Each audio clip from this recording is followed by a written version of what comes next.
যখন ভোট গণনা করা হয়, ভোট গণনার সময় আমাদের প্রতিদ্বন্দ্বী প্রার্থীর দেখা গেছে যে ওই সময় এজেন্ট পরিবর্তন করেছে। সারাদিন এক পোলিং এজেন্ট ভোট কাস্ট করেছে, গণনার সময় সম্পূর্ণ আইন বহির্ভূতভাবে সেখানে আরেকজন গিয়ে ঢুকে তারা ভোট গণনা করেছে, যেটা আমরা মনে করি যেটা কোনোভাবেই গ্রহণযোগ্য হতে পারে না।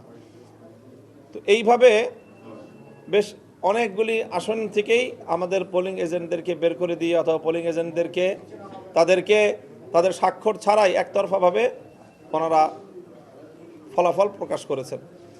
দ্বিতীয় হলো যেই ফলাফলগুলি প্রকাশ করেছেন তার মধ্যে অনেকগুলোর মধ্যেই স্বাক্ষর নেওয়ার পরে গিয়ে ওনারা ট্যাম্পারিং করেছেন, এবং ট্যাম্পারিং যেই ফলাফলগুলিতে করেছেন, যেই শিটগুলিতে করেছেন, দেখা গেছে সবগুলো শিটে একটা জায়গাতেই ট্যাম্পারিং, একটা প্রার্থীর ভোটের মধ্যেই সেখানে ওভাররাইটিং, সেখানে কেটে সংখ্যা একটা জায়গায় আরেকটা বসানো হয়েছে, একটার উপর দিয়ে আরেকটা সংখ্যা লেখা হয়েছে।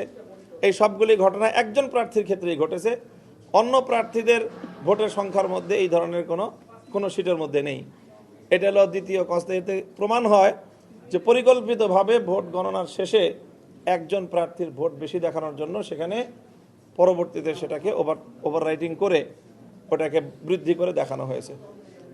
তৃতীয় অভিযোগ হলো যে নির্বাচন কমিশন যে ব্যালট পেপার দিয়েছে সেই ব্যালট পেপারে মানে 9 জন প্রার্থী হওয়ার কারণে 2টা কলামে, একটা কলামে 5টা রোতে 5 জন আর একটা কলামে 4টা রোতে 4 জন। তো স্বাভাবিকভাবে প্রথম কলামের যে লাস্ট রোটার বিপরীত দিকে দ্বিতীয় কলামের সেই রোটা খালি। তো খালি থাকার কারণে এটাকে লাস্ট কলামের যে বাম দিকের যে রোটা ওইটার বরাবর একটা ঘর বলে মনে হয়। একটা ঘর বলে মনে হওয়াতে গণভোটের মধ্যে যেরকম হ্যাঁ না বাম পাশে লেখা ছিল, সিল মারার জায়গা ডান পাশে ছিল খালি জায়গায়। তো ঠিক ওরকম একইভাবে যদি কেউ চিন্তা করে থাকে গণভোটের মতো করে যে বাম পাশে প্রার্থী এবং প্রতীক, ডান পাশে তার খালি ঘর, সেখানে তাকে সিল মারতে হবে, তো সেইভাবে সিল মেরেছে প্রচুর ভোটার। এটা আমাদের কাছে প্রুফ আছে যে অনেক ভোটার সেখানে সিল দিয়েছে, এবং প্রতিটা ভোট কেন্দ্রে এই পরিমাণ ভোট এই কারণে বাতিল হয়েছে যেটার সংখ্যা আমাদের সাথে যদি যুক্ত করা হয় তো আমরা অনেক ব্যবধানে আমরা এখানে বেশি ভোট পাই। তো আমাদের কাছে এটা প্রমাণ রয়েছে যে নির্বাচন কমিশনের পক্ষ থেকে অন্য আসনে, যেরকম ঢাকা 8 আসনের ব্যাপারে একই সেম কেসটা হয়েছে মির্জা আব্বাস সাহেবের ক্ষেত্রে ধানের শীষের প্রতীকে, যে সেখানে তার ফার্স্ট কলামের লাস্ট রোতে মির্জা আব্বাস এবং সাহেবের নাম এবং ধানের শীষ, আর বিপরীত দিকে দ্বিতীয় কলামের লাস্ট রোটা খালি। তো সেখানে যেই সিলগুলি পড়েছে সেই সিলগুলোকে ধানের শীষের এই ভোট বলে গণ্য করার মর্মে নির্বাচন কমিশনের সিদ্ধান্ত আছে বলে আফরোজা আব্বাস সাহেবা, যিনি বিএনপির নেত্রী, তার পক্ষ থেকে মিডিয়াতে স্পষ্ট ব্রিফিং আছে। তো এই সকল কারণে আমাদের আসনে ভোটের ব্যবধান হলো মাত্র 2320টি ভোট, আর আমাদের এই ভোট বাতিলকৃত ভোটের সংখ্যা আমার আসনে 4381।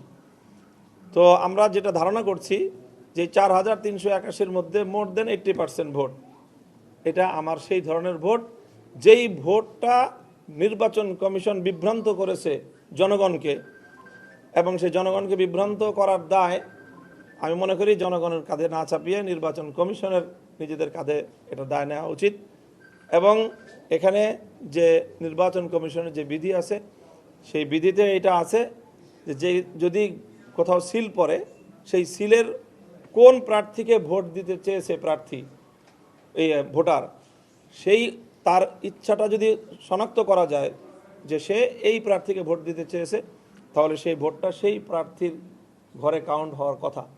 এই বিবেচনায় আমি মনে করি যে আমার এই জাতীয় ভোট যেগুলো বাতিল করা হয়েছে সেগুলো আবার রিকাউন্ট করে সেগুলোকে যদি গণনা করা হয় তাহলে ভোটের যেই হিসাব সেই হিসাব থাকবে না। রিটার্নিং কর্মকর্তাকে অবহিত করেছি এবং ইসি সচিবের সাথে আমি কথা বলেছি, এবং সেটা ওনাদের সাথে কথা বলার পরে এখন আরও প্রুফ সহ যাবতীয় সকল কাগজপত্র ডকুমেন্ট সহ আমরা সেগুলো তাদের কাছে সাবমিট করলাম। এখন আমাদের পরিষ্কার কথা যে যেই ভোটাধিকার প্রতিষ্ঠা করার জন্য, জনগণের ভোটাধিকার সংরক্ষণ করার জন্য যে আমাদের সংগ্রাম, আমাদের যে আন্দোলন, সেই আন্দোলন এবং সংগ্রামকে সফল করতে হলে জনগণের ভোটাধিকারকে যদি সংরক্ষণ করতে হয় তাহলে আমাদের এই আন্দোলন থেকে পিছিয়ে আসার কোনো সুযোগ নাই এবং যে কোনোভাবেই আমরা এই অধিকারটা প্রতিষ্ঠিত করেই ছাড়ব।